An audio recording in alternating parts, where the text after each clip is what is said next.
My parents manipulated me into paying for a luxury family trip I was never invited to. So I smiled, stayed quiet, and what I did next changed all. I'm 25, male, and until last year I thought I was doing pretty well for myself. I had a decent job in tech, a tiny but comfortable apartment, and I was handling my own life without any handouts. But my parents somehow managed to pull me back into their chaotic orbit, all because of my older brother Mike. Let me set the stage here. Mike is 27 and still living at home. He's been figuring things out since he was 17. High school, he barely graduated. College, he's been through 3. The first one booted him out for failing nearly every class except for gym. The second gave him the boot because of disciplinary issues. He says it was because the professors didn't understand his creative approach to deadlines. But come on, we all know that's code for partying too much and skipping assignments. I can't even remember the deal with the third one, or the excuse he'd made. Jobs? Oh, those are a joke. Mike's job history is basically a revolving door. He worked at an electronics store for a while but got caught giving discounts to his friends. Then he tried being a barista but quit because the customers were too demanding. His most recent gig was at a gym, where he lasted 2 weeks before declaring that early shifts were toxic to his lifestyle. Meanwhile, there's me. I worked my butt off through college, juggling part-time jobs and scholarships to graduate debt-free. I've got a solid job, pay my own bills, and even managed to start building up some savings. But apparently, in my family, being the responsible one doesn't mean you get a pat on the back. It means you're the one they call when they need something. So, last year my parents invited me over for Sunday dinner. No big deal. They do that a lot. My mom makes this amazing lasagna, and my dad likes to grill me about my plans for the future while sipping on his iced tea. It's their thing. But this time, I could tell something was different. We're halfway through dinner, and Mom hits me with, "Lucas, honey, we've been thinking. Wouldn't it be nice if you moved back home for a while?" I almost choked on my garlic bread. "What? Why would I do that?" "Well," she said in her best soothing voice, "it just makes sense. Housing prices are insane, and rent is throwing money away. If you moved back, you could save so much for the future." Dad nodded like he was in on some genius plan. "Exactly. You're young, Lucas. This is the time to be smart with your money, plus you'd be helping out the family." There it was, the guilt trip. My parents are masters at this. They've been playing the family helps family card for as long as I can remember. When Mike wrecked Dad's car as a teenager, family helps family Lucas. When Mike needed money for books, which I later found out went towards some gaming console, family helps family Lucas. Still, they made it sound so logical. "It'd only be for a little while," Mom added. "And it's not like you wouldn't be contributing. Just a small amount for rent and groceries, way less than you're paying for that apartment of yours." I didn't say yes right away. I mean, I liked my apartment. It was tiny, sure, but it was mine. No one nagging me about dishes in the sink, no random family drama, and definitely no Mike bumming around in his pajama pants at 2 in the afternoon. But I also couldn't deny they had a point. Rent was eating up a big chunk of my paycheck, and moving back home could give me a chance to save up. "Just think about it," Mom said, flashing that hopeful smile she always uses when she wants me to agree to something. No rush. I spent the next few days mulling it over. On paper, it made sense. I could save money, maybe even enough for a down payment on a house someday. And yeah, part of me thought it might be a chance to reconnect with my family. Things had been a little distant between us since I moved out, and maybe this could fix that. So, after a lot of back and forth in my head, I called Mom and said I'd do it. She sounded thrilled. "Oh, Lucas, you won't regret this. It'll be so nice to have the family together again." Looking back, that should have been my first red flag. She sounded way too excited about what was supposed to be me helping out the family. But at the time, I didn't think much of it. I figured they were just happy to have me around again. I moved back in the next weekend. They gave me my old room, which hadn't changed much since high school. Same twin bed, same posters on the wall. It was a little weird, but I told myself it was temporary. For the first few weeks, everything seemed fine. I paid a small rent payment, way less than what I'd been paying for my apartment, and helped out with groceries. It wasn't ideal, but it wasn't terrible either. I told myself I'd made the right decision. Mom would gush about how nice it was to have me back, and Dad kept saying things like, "It's good for the family to stick together." Even Mike was weirdly pleasant at first, cracking jokes and actually cleaning up after himself once or twice. But in hindsight, I should have known better. My parents are pros at making things seem fine on the surface while quietly pulling the strings behind the scenes. And Mike? Well, Mike's just Mike. He's been riding the family gravy train for years, and I should have realized that my return was just another stop on his endless ride. At the time, though, I was optimistic. I thought this could actually work. I thought I was helping my family while helping myself. But, as you've probably guessed, it didn't take long for things to start feeling off. It started small, little things here and there. For example, Mike's room suddenly got a serious upgrade. I walked past his door one day and saw him setting up a huge flat-screen TV on his wall. His desk had a brand new gaming PC, complete with one of those ridiculous chairs that light up. I asked him where he got the money for all that, and he just shrugged. "I've been saving," he said without even looking up. Saving? From what, I wanted to ask, but I let it go. Maybe he had saved up. Stranger things have happened. But then there was the fridge situation. Every time I bought groceries, it felt like they disappeared within 48 hours. I'd stock up on basics: eggs, milk, bread, a few snacks. And the next day, I'd find Mike chowing down on a sandwich the size of my head with half the loaf of bread gone. "Did you eat the last of the eggs?" I asked him one morning. "Yeah," he said casually, scrolling on his phone. "I made an omelet. You want me to pick up more or something?" I stared at him, speechless. The guy hadn't bought groceries in years, and now he was acting like it was a minor inconvenience for me to ask. I told Mom about it later, and she just laughed. "Oh, you know Mike. He doesn't think about those things." I'll remind him. Then came the deliveries. Every other day, it seemed like Mike was getting a package. Shoes, clothes, random gadgets, stuff he clearly didn't need. Once, a delivery guy handed him a massive box that turned out to be a brand new sound system. He was practically giddy setting it up.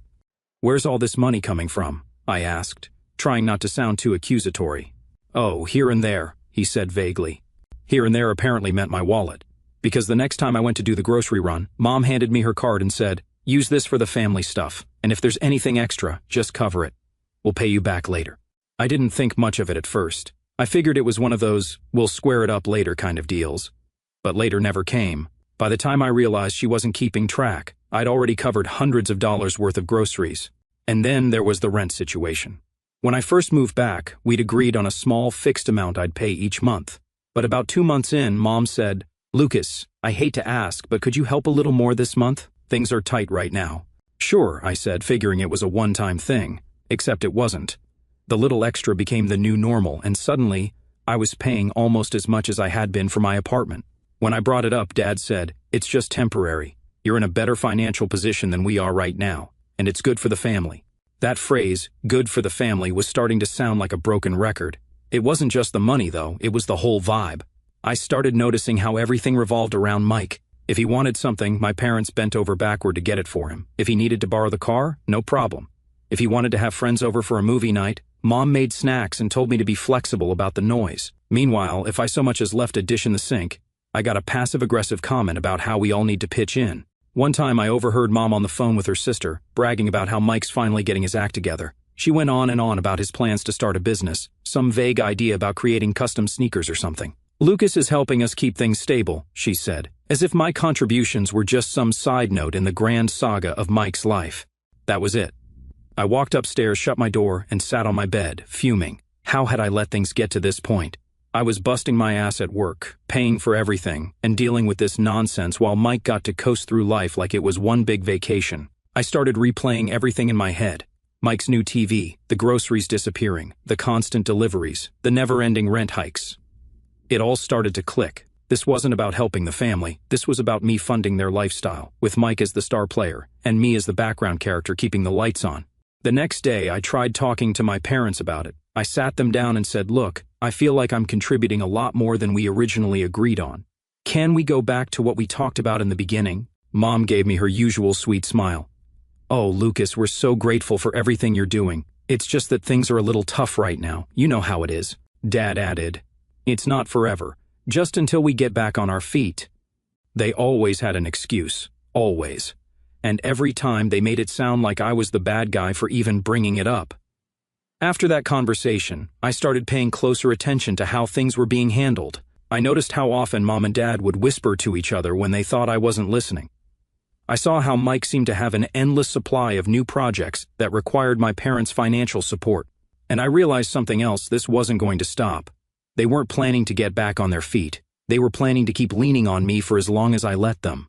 But I wasn't going to let them. Not anymore. The final straw happened one Friday night. It was supposed to be my time to unwind after another long, exhausting week at work. I was looking forward to a quiet evening, maybe grab some takeout, watch something mindless, and recharge. But of course, nothing is ever simple when it comes to my family.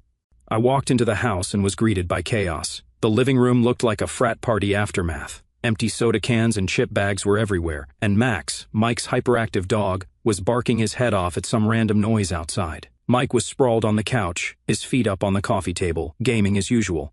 Hey, I said, dropping my bag by the door. And can you clean this up? It's disgusting in here. He barely glanced at me. Yeah, I'll get to it later, he mumbled, his eyes glued to the TV screen. Not later, I said louder this time. Now.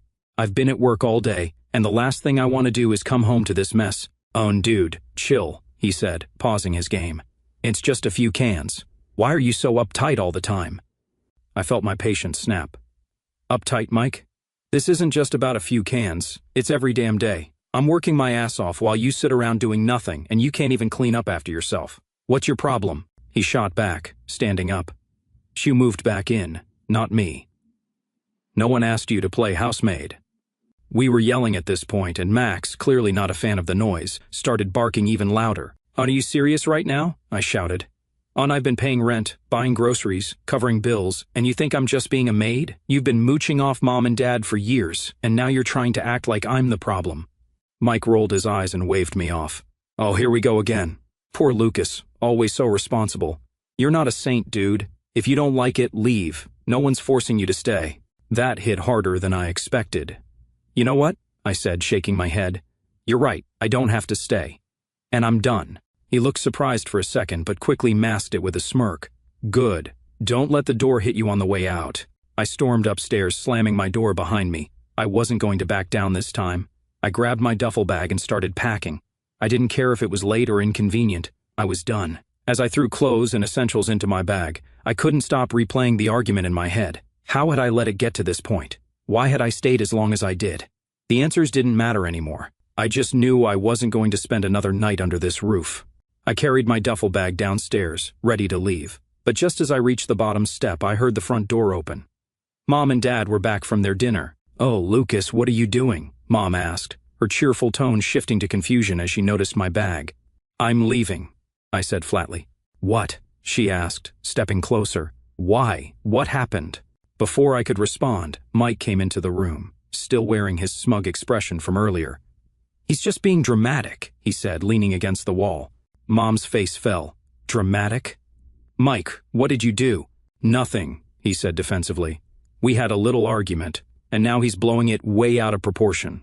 I couldn't help but laugh bitterly. A little argument? You told me no one asked me to stay, and that I should just leave if I don't like it, so here I am, leaving.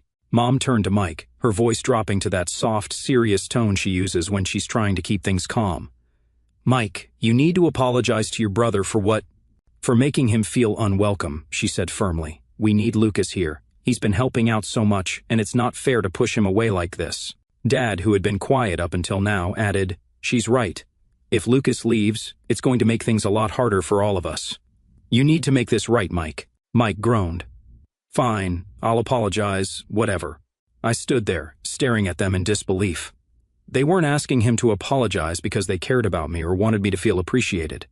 They were asking because they needed me to stay so they could keep taking advantage of me. All those months of thinking I was helping my family, of hoping that maybe we were reconnecting, and it all boiled down to this. I was just their meal ticket. Don't bother, I said, slinging my bag over my shoulder. I'm not staying, and no fake apology is going to change my mind. Lucas, wait, Mom said, stepping in front of me. We can work this out. Let's just sit down and talk. No, I said firmly. I'm done. I've had enough. Mom's face fell, and for a moment she looked genuinely upset. But then she straightened up and said, You're being unreasonable. We're a family, Lucas. Exactly, I said. Families help each other, but that's not what's happening here. This is one-sided, and I'm done playing along. I walked past her and opened the door. As I stepped outside, I heard Mike mutter, Whatever, he'll be back. I didn't bother responding. I just walked out to my car, threw my bag in the back seat, and drove off. That night, I crashed at my friend Jake's place. He didn't even ask questions. He just handed me a blanket and said, Stay as long as you need. Lying on his couch, I felt lighter than I had in months. For the first time in what felt like forever, I wasn't carrying the weight of my family's expectations on my shoulders. I knew they'd blow up my phone the next day, and they did, but I didn't care. A couple of months after I moved out, I was finally starting to feel normal again. Living at my buddy Jake's place had been a lifesaver, and I'd eventually found my own apartment, a small but cozy spot that didn't come with all the strings attached to living with my family. I was settling into a routine, and life was peaceful. Then, one day, I got a call from Mom. I didn't pick up at first because, honestly, I wasn't in the mood for one of her guilt trips, but she left a voicemail, so I opened it later. "Hi Lucas, it's Mom. I just wanted to talk. We've been thinking about you and really miss having you around. We know things got tense, but we want to make it up to you. Give me a call back when you can. Love you." That "love you" at the end felt so forced it made my skin crawl. Still, I figured I should at least hear her out. Maybe this was an olive branch. "So," I called her back. She answered on the first ring, her voice syrupy sweet. "Lucas, I'm so glad you called. How are you?" "Fine," I said cautiously. "What's up?" "Well," she started, drawing the word out, "we've been talking, and we realized we didn't treat you very fairly when you were living here, and we feel awful about it." "Uh-huh," I said, not buying it. "So," she continued, "we were thinking we could do something special as a family, to reconnect and make things right. What do you think about a luxury family vacation?" Now, if this had been anyone else, I might have been excited. Who doesn't love a good vacation? But this was my family, and I knew better than to trust anything that sounded too good to be true. Still, I played along. I don't know," I said. "What kind of vacation?" "A tropical getaway," she said, her voice practically dripping with enthusiasm. "Beautiful beaches, amazing food, relaxation. It'll be perfect. We were thinking of a resort in the Bahamas. What do you think?" I hesitated. It was tempting. A vacation like that sounded amazing, and honestly, I could use the break. But this was my parents, and they didn't have a great track record when it came to being upfront about things. "Okay," I said cautiously. "Let me think about it." "Oh, wonderful," she said, clearly trying to hide her eagerness. "Take your time, but let us know soon so we can start planning." There was no way this was as innocent as it seemed. My family didn't just want to reconnect, they wanted something. And considering how things had gone before, I had a pretty good idea of what it was. Still, I figured I'd stop by their place to hear the full pitch. If nothing else, it might be entertaining. So a few days later, I drove over to the house. When I got there, everything seemed normal, too normal. Mom greeted me at the door with her usual over-the-top enthusiasm. Dad was sitting in his recliner, looking perfectly content, and Mike was nowhere to be seen. It was like they were trying to set the stage for the perfect family moment. We sat down in the living room, and Mom launched into her sales pitch. She talked about how much she missed me, how important family was, and how this trip could be a fresh start for all of us. She even threw in a few guilt-laced lines like, "Family is all we've got, Lucas, and we just want to make it up to you." Dad chimed in with his usual practical angle. "It's a great opportunity for us to bond, and Lucas, you've been working so hard. You deserve a break." I stayed quiet, nodding occasionally, letting them do their thing. But as the conversation went on, it became clear they were trying way too hard. Eventually, I said, "Okay, so how's this going to work?" Mom smiled. "We were thinking it'd be easiest if you handled the booking. We'll give you all the details, dates, preferences, that kind of thing, and you can book it. Then we'll pay you back right after." "Right after?" I asked, raising an eyebrow. "Yes, of course," she said quickly.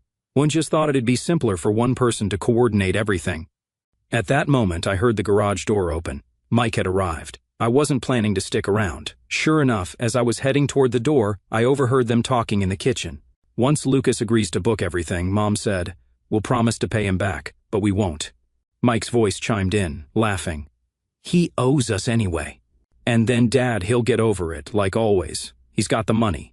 I stood there for a moment, stunned but not entirely surprised. This wasn't about reconnecting. It was just another scheme to use me, like always. I left without saying goodbye and started planning my next move. If they wanted me to book a trip, I'd give them a trip all right, but it wasn't going to be the one they expected. This time, I was going to turn the tables. The plan started forming almost immediately. I'd agree to book the trip, but it wasn't going to go the way they thought. Let's just say they were about to learn what happens when you underestimate the guy who's been paying attention all along. When I got home, I called Mom and said, "It's okay, I'll do it. Send me everyone's preferences, and I'll handle the booking." "Oh, Lucas, thank you so much," she gushed. "We knew you'd come around. This is going to be so wonderful." All right, so here's the thing. When I agreed to book the trip, my parents thought they'd already won. But I wasn't going to let that happen, not this time. If they wanted to trick me, I'd give them a trick they'd never forget. The first step was to keep everything calm and normal. I couldn't let them suspect I was on to them. So when Mom started bombarding me with texts about dates, preferences, and room types, I played along. "Sure, Mom, sounds great. I'll handle it." She even called me a few times to double-check that I was still okay paying up front, but I stayed cool. "Yeah, no problem. I've got it covered." She probably thought I was the perfect sucker. Once I had all their details, dates, flight times, room preferences, I got to work. Instead of booking a trip for 4 like they expected, I booked a trip for 1, me. I found an all-inclusive luxury resort in the Bahamas with a private villa, ocean views and room service. The works. For the fake trip, I used my tech skills to whip up some pretty convincing reservations. I created fake itineraries for their hotel stays, making sure everything looked legit. I even added a little flair, things like complimentary breakfast and very important person check-in, to make it seem extra special. But here's where it gets better. I booked their flights using a travel agency that I knew allowed only the primary account holder, me, to make changes. That way, if or when they figured out the trick, I could cancel the flights with a single click. And of course, I gave them fake tickets that had the wrong departure time on them. Now, I know what you're thinking, Lucas. This is a lot of effort just to mess with your family. And you'd be right, it was a lot. But after everything they'd put me through, I figured they deserved it. Plus, the satisfaction of knowing I was finally standing up for myself? Totally worth it. The day of the trip rolled around, and I made sure to keep up the act. I called Mom that morning to confirm the details. Your flight leaves at 11 in the morning, I told her. Don't forget to get there early for security and make sure you bring the printouts I sent you. Some airlines are picky about digital tickets. Oh, thank you, Lucas, she said, her voice dripping with gratitude. We're so excited. This is going to be the best trip ever. I could almost hear her smirking through the phone. Meanwhile, I was already packed and ready to go. My flight, on a completely different airline, was set to leave 2 hours earlier, so I made sure to head to the airport long before they would arrive. At the airport, I kept my phone on long enough to see Mom's "We're on our way" text pop up. I sent back a quick, tight and safe travels. Can't wait to see you at the resort, before turning on airplane mode and boarding my flight. The resort was everything I'd hoped for and more. As soon as I got to my room, I took a picture of the view from my balcony and sent it to them with the caption, "Made it. Hope you're having a smooth trip." The satisfaction of knowing they had no idea what was coming was almost as good as the view, almost. I knew they wouldn't realize anything was wrong until they got to the airport. Their fake flight tickets had the wrong departure time, 2 hours later than the real flight. By the time they showed up at the gate, the plane would already be in the air. I imagined the scene, Mom frantically waving the fake tickets at the airline staff, Dad grumbling about how this is why we don't. T let Lucas handle things, and Mike standing off to the side, probably scrolling on his phone, completely oblivious to the chaos. But that wasn't the best part. The best part was that once they realized the flight had left without them, they'd call me, and when they did, I'd be ready. Sure enough, my phone buzzed about an hour after their flight was supposed to depart. It was Mom. I let it ring. Then Dad called. I let that one ring too. Finally, Mike sent a text, "Dude, WTF? The flight's gone." I waited a few minutes before replying, "What do you mean? I'm at the resort. Didn't you get on the flight?" The response came almost immediately. "Our tickets don't work. They said the flight already left." I smiled and typed back, "That's weird. Everything was fine with my flight. Let me check on it when I get to Wi-Fi." Before I turned my phone back to airplane mode, I sent one last message to the group chat. A picture of me lounging by the pool. Sunglasses on, drink in hand, with the caption, "Enjoy your vacation. Oh wait, guess it's just me this time. Cheers." And then I turned my phone off. The next few days were bliss. I swam, ate incredible food, and lounged in the sun without a single guilt trip or passive-aggressive comment from anyone. Knowing they were stuck at home, trying to figure out what went wrong, made it even better. Today is my last day here. I feel completely refreshed, but I also know the real fun is waiting for me back home. I'll update you soon after I get home. Update 1. Alright, so let me tell you what happened when I got back from my solo luxury vacation. I knew the fallout was going to be epic, but even I wasn't prepared for how ridiculous my family's reaction would be. If you thought they were manipulative before, just wait. I flew back home after the most relaxing week of my life. The resort was perfect, and for once, I felt like I treated myself the way I deserved. But as soon as I got to my apartment, I saw them.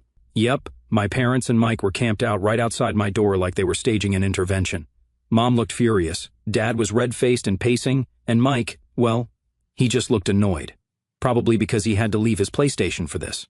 The moment I stepped out of the elevator, Mom launched into it. "How could you do this to us, Lucas?" she practically shrieked. "We were standing at the airport like idiots. The tickets you gave us didn't work." Dad chimed in, pointing an accusing finger at me. "You embarrassed us in front of everyone. The airline staff said those tickets weren't even real. Do you have any idea how that made us look?" I unlocked my door calmly and said, "Oh, I know exactly how it made you look. Then I walked inside, leaving the door open because I knew they weren't going anywhere until they got their rant out. Mike was the last to enter, muttering, "This is so dumb," under his breath. For once, I agreed with him. "Sit down," I said, motioning to the couch. They didn't. Instead, Mom crossed her arms and stood in the middle of the living room, her face a mix of anger and frustration. "Why would you do this, Lucas?" she asked, her tone switching to the classic disappointed parent voice. "We just wanted to spend time with you as a family." I couldn't help but laugh. "Family? Really? You mean the same family that plotted to use me to pay for the whole trip? The same family that wasn't planning to pay me back? I overheard you in the kitchen, remember? Don't act like this was about reconnecting." Their faces went pale, and for a second, there was complete silence. Then Dad, ever the defensive one, said, "It was just a misunderstanding. We didn't mean it like that." "Oh, really?" I said, pulling out my phone.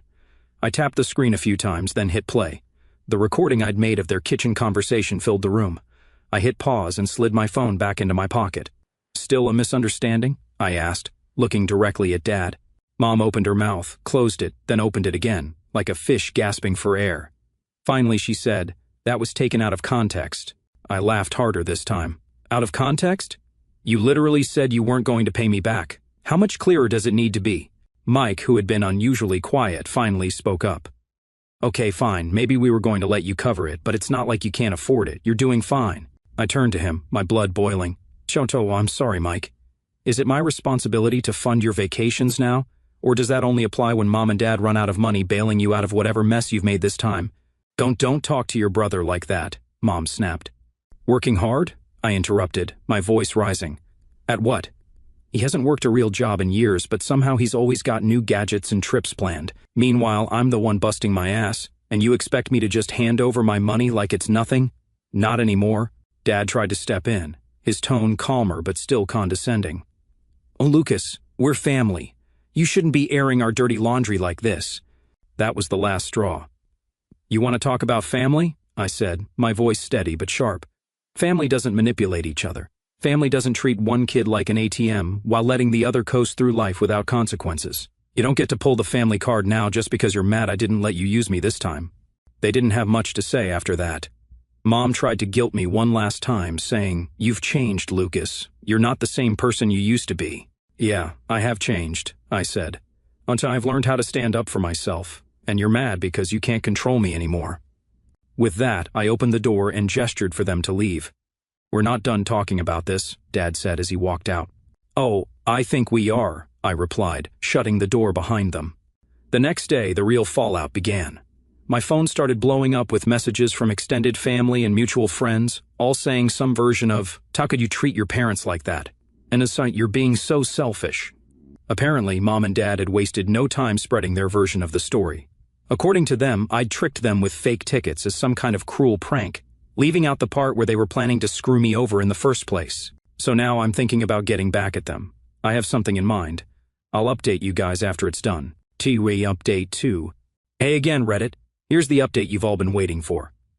After the chaos my family had caused, I decided to lay it all out there. No more secrets, no more pretending. I figured if my parents were going to tell their version of the story to everyone who would listen, I deserved to tell mine too. I had to set the record straight. So, I did what any sane person in this day and age would do. I took it to Facebook. I wrote a long, detailed post explaining everything. I started with how my parents convinced me to move back home under the guise of helping the family, only for them to slowly shift all the financial burdens onto me. I laid out how they'd been using me to bankroll Mike's lifestyle, while making me feel like I wasn't contributing enough. I didn't hold back. I described how I overheard their conversation about tricking me into paying for the vacation, how they had no intention of paying me back.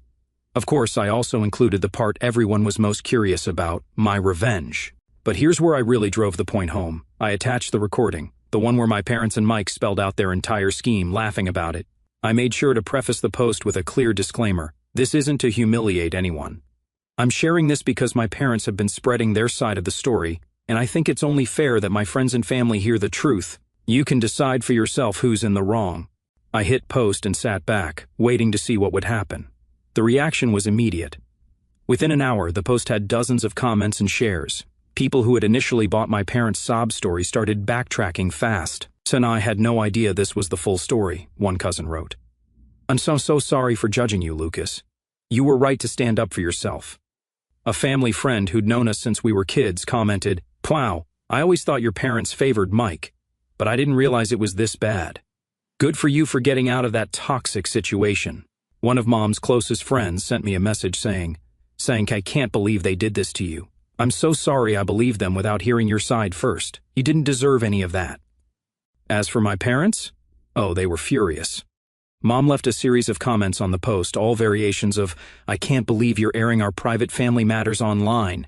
You're making us look terrible." Dad's response was more threatening. He wrote, "You better take this down, Lucas. You're crossing a line and you'll regret it." I didn't respond to either of them. Instead, I edited the post to include a short update at the bottom. And for anyone wondering, I stand by everything I've said here. I won't be taking this post down, no matter how many threats or guilt trips I receive. Mike, unsurprisingly, stayed silent on the post itself, but he did send me a private message that said, "Wow, dude, really? You think this is okay?" I didn't bother replying to him either.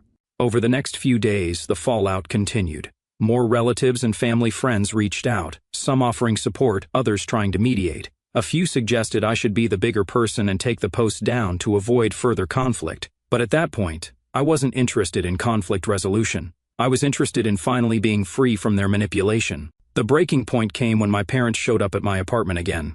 I didn't let them in this time, but I stood in the doorway while Mom begged me to fix this mess.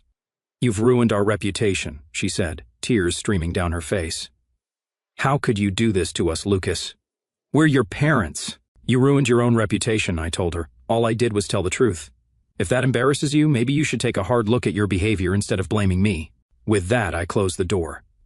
Later that day, I made one final post on Facebook. "I want to thank everyone who reached out with kind words and support. For those who think I went too far, I respect your opinion, but I stand by my decision to share the truth. To my family, I'm done. I've tried to help you, I've tried to set boundaries, and I've tried to be the bigger person. None of it has worked because you don't respect me or my contributions. From now on, I'm prioritizing my own well-being. Please don't call, text, or show up at my apartment. I'm moving forward with my life, and that doesn't include you." Then, after they saw my post, I blocked their numbers, unfriended them on Facebook, and set my profile to private.